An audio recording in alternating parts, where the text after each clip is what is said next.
Mengapa non-Kristen sangat gerah kepada penulis Alkitab Perjanjian Baru? Non-Kristen itu sangat gerah dan ngobok-obok tentang penulis Alkitab Perjanjian Baru. Mana buktinya kalau penulis kitab Matius itu adalah Matius, penulis kitab Lukas adalah Lukas? Kenapa?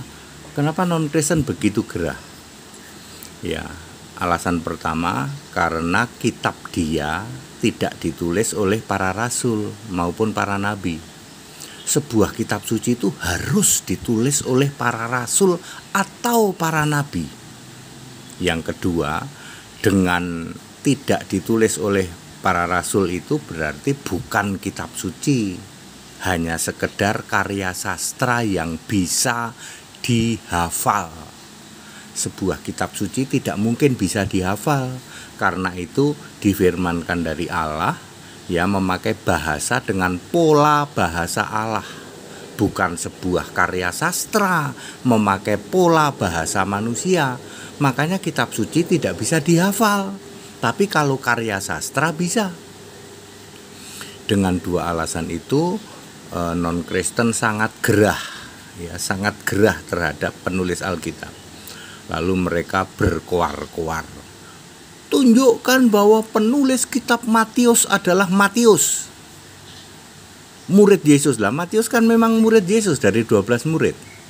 Kalau Lukas itu dari ke-70 murid. Kan Yesus itu memilih 12 murid dan 70 murid. Markus itu dari 70 murid. Yudas dan Yakobus dari 70 murid. Ya, jadi yang dari 70 murid itu Lukas, Markus, Yudas adik Yesus, dan Yakobus adik Yesus. Sementara dari 12 murid itu Matius, Petrus, dan Yohanes. Kan udah 7 tuh. Tambah lagi Paulus, ini secara khusus menjadi alat pilihan bagi Yesus untuk memberitakan nama Yesus kepada bangsa-bangsa lain, ya, raja-raja dan orang Yahudi, ya, orang Israel. Jadi clear. Kapan Pak diverifikasi? Pada saat Septuaginta tahun 70 Masehi, ya. Rasul-rasul masih hidup, belum pada mati, merubah dari bahasa Aramaik ke dalam bahasa Yunani sambil diverifikasi. Pak Matius, ini Anda nulis satu kitab ya? Iya. Ini dia kitab tulisan saya, ya. Tulisan dari diilhamkan dari Yesus, diwahyukan dan dikuasai Roh. Ya, hanya satu kitab Matius. Markus 1 kitab. Yohanes 5 kitab, Petrus 2 kitab, Yudas 1, Yakobus 1. Selebihnya Paulus 14 kitab. Totalnya 27.